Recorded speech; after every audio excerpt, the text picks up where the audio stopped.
Kelompok Solidaritas Umat Islam Sulawesi Tengah mengadakan konferensi pers terkait dengan kasus pembunuhan terhadap 6 warga sipil sekaligus anggota FPI yang terjadi di Tol Jakarta Cikampek. Ustadz Sugianto Kaimudin selaku Ketua Dewan Pimpinan FPI Sulawesi Tengah membenarkan hal tersebut.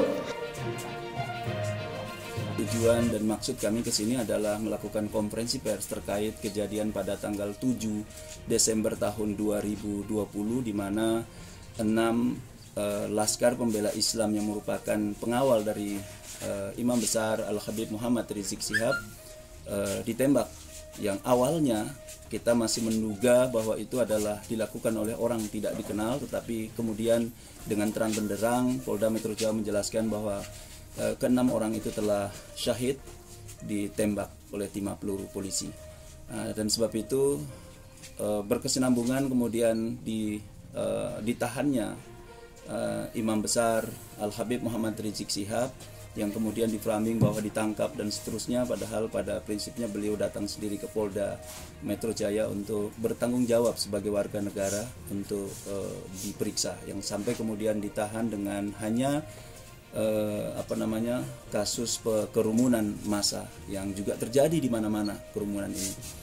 Nah, oleh dan sebab itu kehadiran kami di sini berharap kepada teman-teman insan pers sebagai corong kita masyarakat maupun pemerintah untuk bisa menyuarakan apa yang kami sampaikan ini sebagai bentuk independensi. Ustadz Hartono selaku perwakilan dari MUI juga sempat memberikan tanggapannya. Beliau menjelaskan bahwa tujuan dari diadakannya aksi pernyataan sikap ini karena kelompok Solidaritas Umat Islam merasa ada keadilan yang dicederai oleh oknum-oknum yang memegang kuasa. Bahwa pahlawan kita telah berjuang untuk bagaimana negara ini menjadi negara merdeka. Founding father kita juga telah berjuang bagaimana meletakkan dasar-dasar untuk bernegara dan berbangsa. Tujuannya adalah bagaimana kita anak bangsa ini itu meraih kemerdekaan yang hakiki. Tidak ada intimidasi, tidak ada penghalang-halangan untuk kita berkumpul dan berserikat, apalagi ada ancaman intimidasi termasuk mudahnya tertumpah darah. Itulah kenapa spirit pahlawan kita, mereka korbankan jiwa dan raga mereka dalam rangka melihat masa depan anak bangsa itu betul-betul meraih kemerdekaan yang sebenarnya. Nah, ketika kemudian kita tiba pada tahapan seperti yang kita rasakan pada hari ini, dan kami menyuarakan apa yang dirasakan oleh masyarakat umum, bahwa ternyata intimidasi, larangan berkumpul atau kebebasan berkumpul berserikat itu seolah-olah ada halangan atas nama penegakan hukum, bahkan dengan mudahnya darah tertumpah juga dengan alasan hukum. Tentu spirit dari pahlawan kita, begitu juga dari founding father kita untuk melihat anak bangsa ini merasakan kemerdekaan menjadi tercederai. Jadi ada yang harus kita soal dalam persoalan ini. Ini kita tidak boleh diamkan.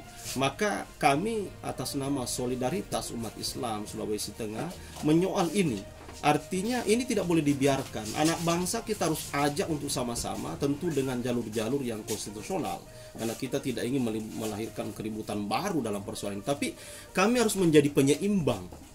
Jangan sampai kemudian ada kesewenang-wenangan atas nama kekuasaan, atas nama penegakan hukum, lalu kemudian tercerabut spirit perjuangan dari pahlawan kita, begitu juga para founding father kita. Nah, inilah kemudian menjadi penting bagi kita untuk bergerak sesungguhnya.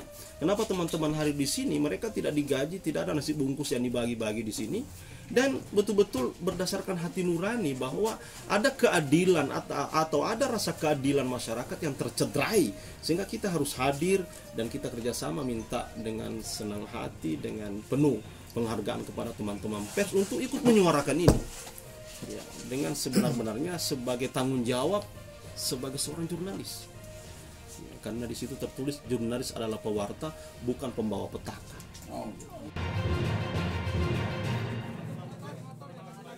Dari Kota Palu, Muhammad Diza melaporkan untuk Kaili TV.